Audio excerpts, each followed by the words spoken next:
미가서 4장을 함께 읽었습니다. 우리가 어제 미가서 3장을 읽으면서 하나님께서 지도자로 세운 자들, 우두머리들, 통치자들, 종교 지도자들, 권위자로 세워둔 자들이 얼마만큼 타락했는가 하는 모습들을 보았지요.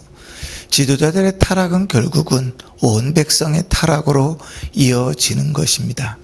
앞에 선 사람들이 타락하였을 때 그 밑에 따라가는 사람들이 그 가운데서 견건을 지키기는 참 쉽지 않은 것이지요. 그렇게 나라가 타락하고 점점 멸망의 길을 걸어갑니다.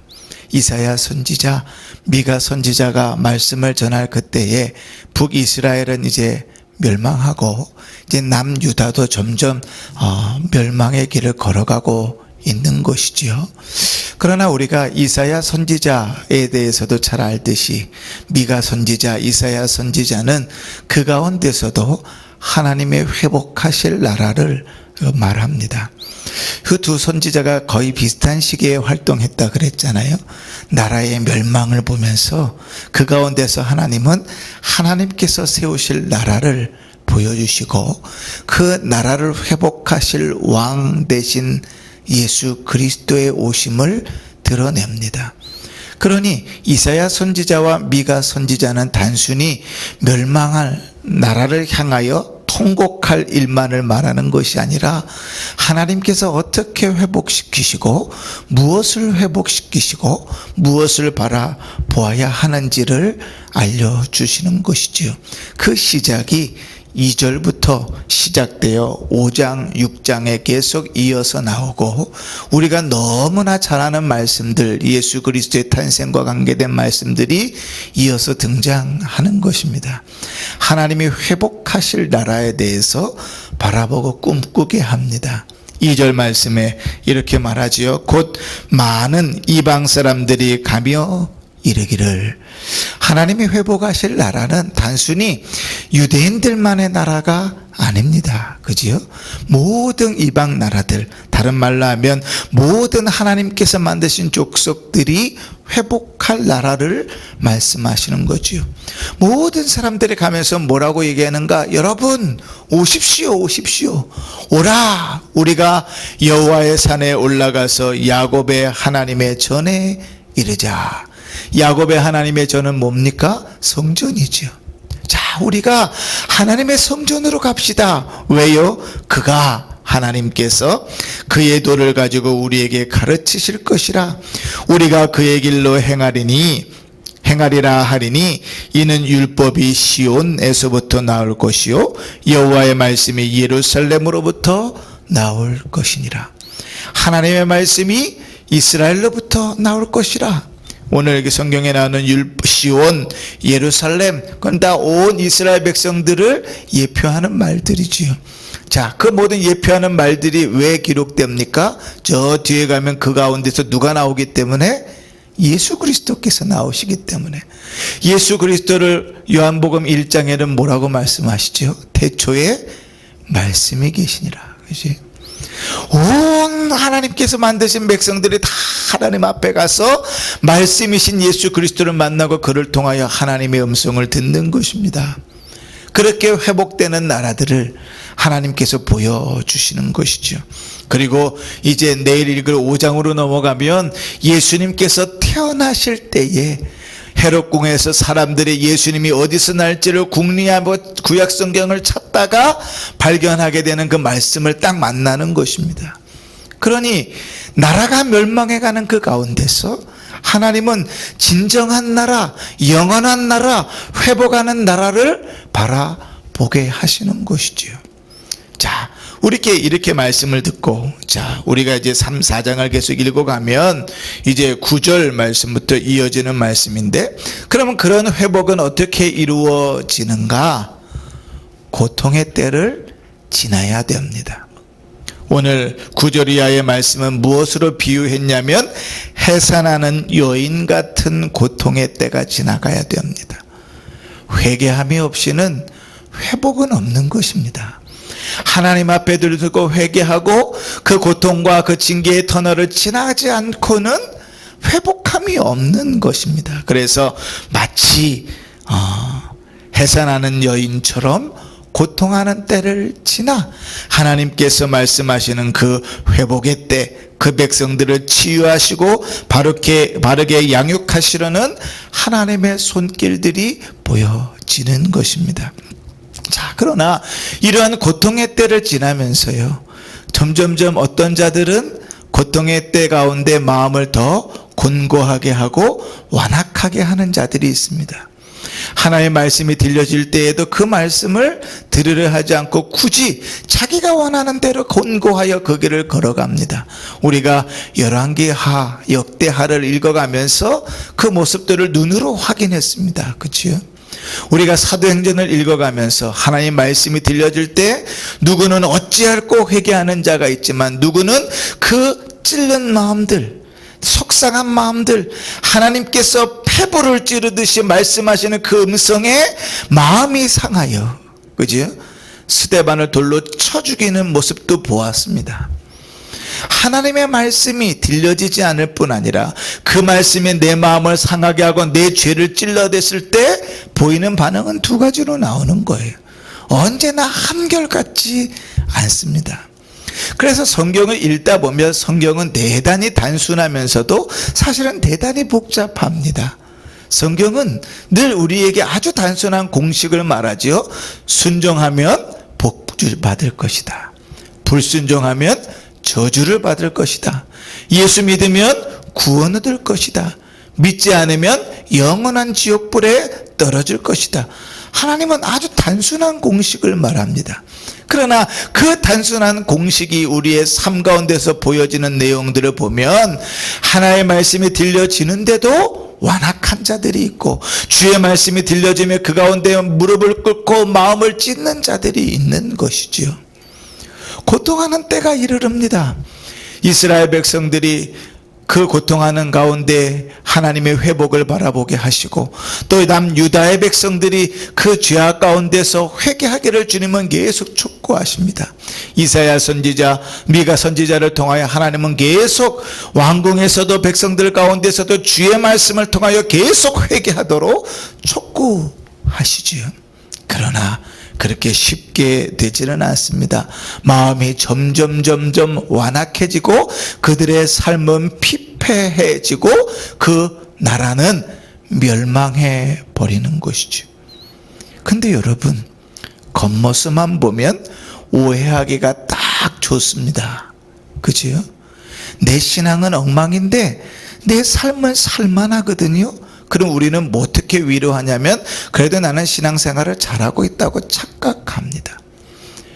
내 삶은 참 엉망인 것 같은데 그 신앙은 신실할 수가 있거든요. 겉모습만으로는 판단되어지지 않습니다. 그래서 미가 선지자가 이렇게 말합니다. 12절에 보면 그들이 여호와의 뜻을 알지 못하며 그의 계획을 깨닫지 못한 것이라. 겉으로 보아서는 저주를 방불케 하는데 하나님의 뜻을 전혀 알지 못하는 것이죠. 똑같은 말씀을 하나님 예레미야 선지자를 통하여 이렇게 말씀하셨습니다. 예레미야 3장 33절에 우리가 너무나 잘 아는 말씀이지요. 주께서 인생으로 고생하게 하시며 근심하게 하심이 본심이 아니시로다.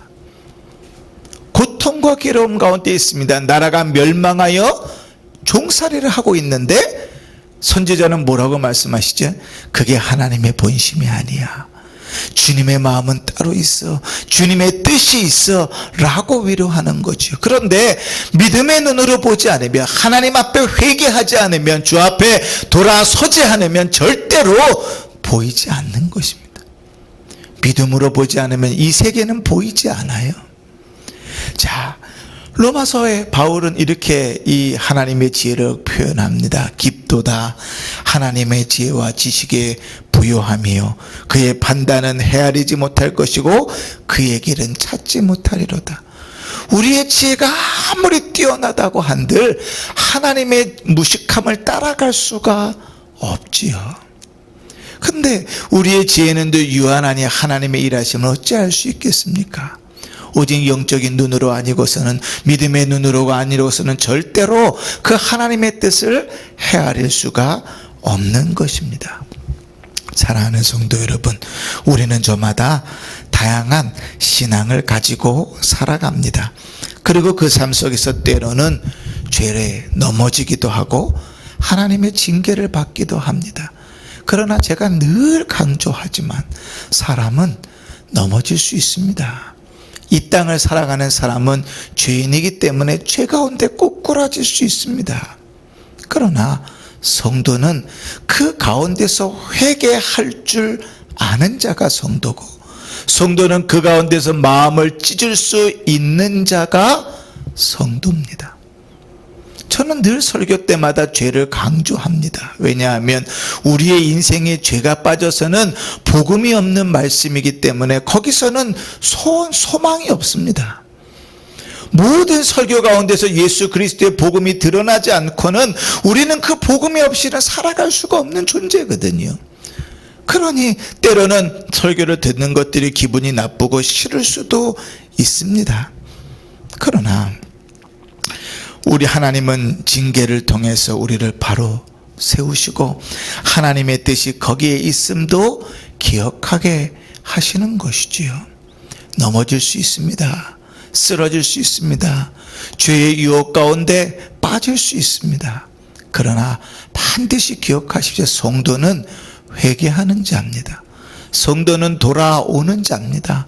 성도는 돌아서는 자입니다.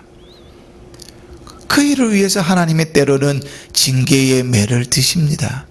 히브리서 12장 8절의 징계는 다 받는 것이오늘 너희에게 없으면 사생자여 친아들이 아니라, 이렇게 말합니다.